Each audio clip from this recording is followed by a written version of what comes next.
South Carolina inmate executed by firing squad for first time in U.S. since 2010. A convicted double murderer has been executed by firing squad, the first such execution in the United States since 2010, according to the South Carolina Department of Corrections.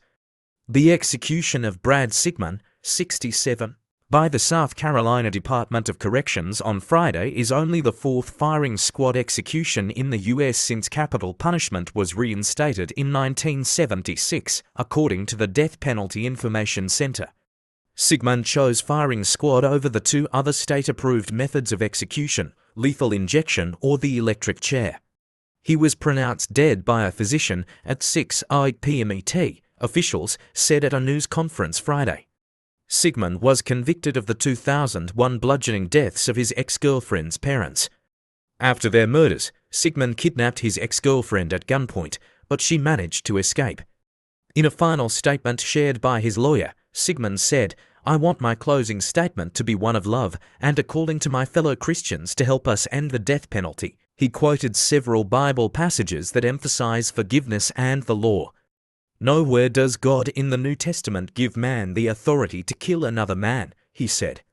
One of Sigmund's attorneys, Gerald Bo King, said shortly after the execution that his client's death was horrifying and violent. He chose the firing squad knowing that 3 bullets would shatter his bones and destroy his heart, King said in a statement. But that was the only choice he had, after the state's 3 executions by lethal injection inflicted prolonged and potentially torturous deaths on men he loved like brothers. King described Sigmund as a man who has devoted himself to his faith and to ministry and service to all around him, who committed no acts of violence during his 23 years in prison. King said the state had failed to provide information about drugs used in the lethal injection. Brad only wanted assurances that these drugs were not expired, or diluted, or spoiled, what any of us would want to know about the medication we take, or the food we eat, much less the means of our death, he said. Sigmund became the oldest person executed by the state, according to King. In the hours ahead of Sigmund's scheduled execution, several protesters gathered outside the prison where he's incarcerated, calling for an end to capital punishment. They held banners proclaiming all life is precious and no more killing. South Carolina Republican Gov. Henry McMaster declined a bid for clemency from Sigmund Friday evening. Attorneys for Sigmund filed a petition for executive clemency with the governor, asking to commute his death sentence to life imprisonment without parole, saying in a news release, Sigmund committed his crimes and stood trial while in the grip of an undiagnosed, inherited mental illness. The U.S. Supreme Court likewise declined to hold Sigmund's execution Friday. As is often the case on its emergency docket, the court did not explain its reasoning. There were no noted dissents. In a Wednesday filing to the Supreme Court, Sigmund's attorneys had sought a stay of his execution, asking the High Court to consider whether South Carolina's compressed election timeline and arbitrary denial of information relating to the South Carolina Department of Corrections lethal injection drugs violate due process. Attorneys for Sigmund say they have tried to obtain more information about the drugs used during lethal injection, but they have been blocked at every turn, according to the State Department of Corrections. Sigmund's attorneys were provided a copy of the lethal injection protocols under seal. When asked, King said that though they received some information from the department, they have asked for basic facts regarding the expiration date of the drugs, test results, and storage conditions. None of that information, none of those basic facts, are in the protocols, he said. How firing squad executions work. Sigmund's execution took place at the Broad River Correctional Institution in Columbia, South Carolina, where all executions in the state are carried out. Sigmund received his special requested meal Wednesday night, King said. He was given an individual meal from Kentucky Fried Chicken that included mashed potatoes and green beans. In 2022, the South Carolina Department of Corrections detailed the room setup and protocols for how a firing squad execution would be carried out. The rifles used by the 3-member firing squad would not be visible to witnesses, the department said at the time. All 3 rifles will be loaded with live rounds. The firing squad is thought to cause nearly instant unconsciousness, and death from exsanguinating hemorrhage follows shortly thereafter, Dr. Jonathan Groner, Emeritus Professor of Clinical Surgery at The Ohio State University College of Medicine, told CNN Sunday.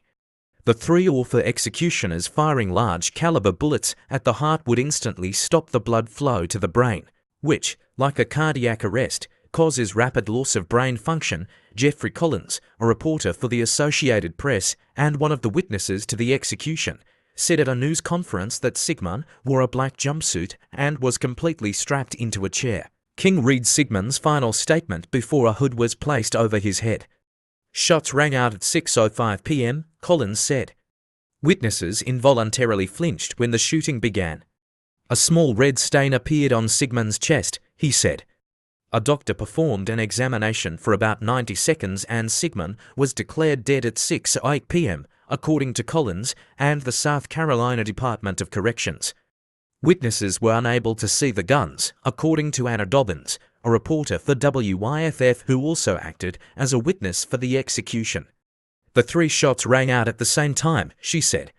Each of the three executioners is an employee of the Department of Corrections and volunteered to be part of the team. Christy Shane, a spokesperson for the department, told CNN the firing squad fired from 15 feet away, and witnesses could see the right side profile of the condemned inmate, according to the DOC's protocol. Each of the executioners fired once from their rifles using .308A Winchester tap urban bullets, Shane said at the news conference.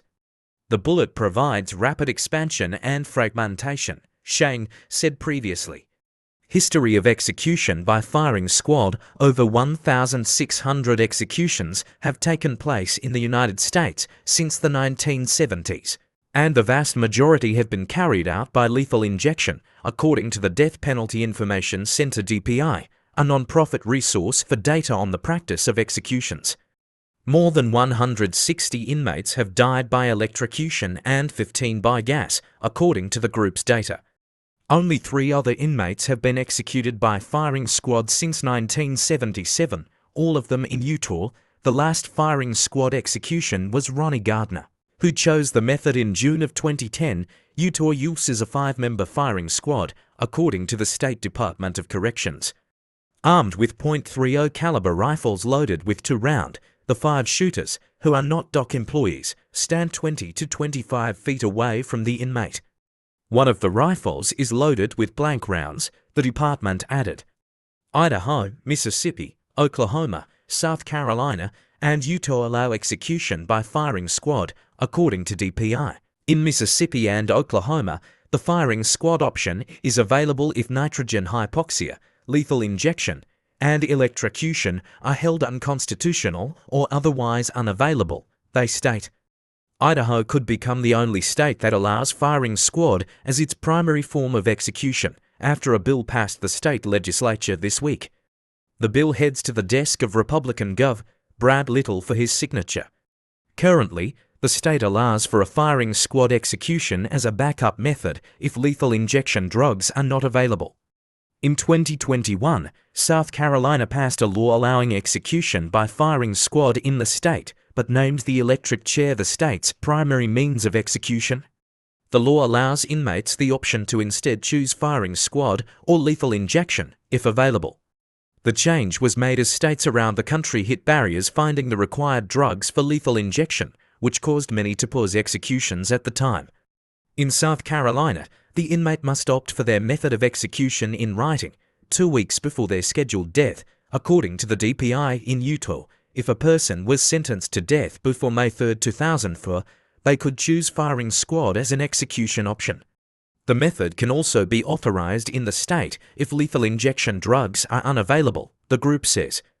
States are looking for a way to carry out executions that appear to be as peaceful as possible, but it's not, Robert Dunham of the Death Penalty Policy Project told CNN.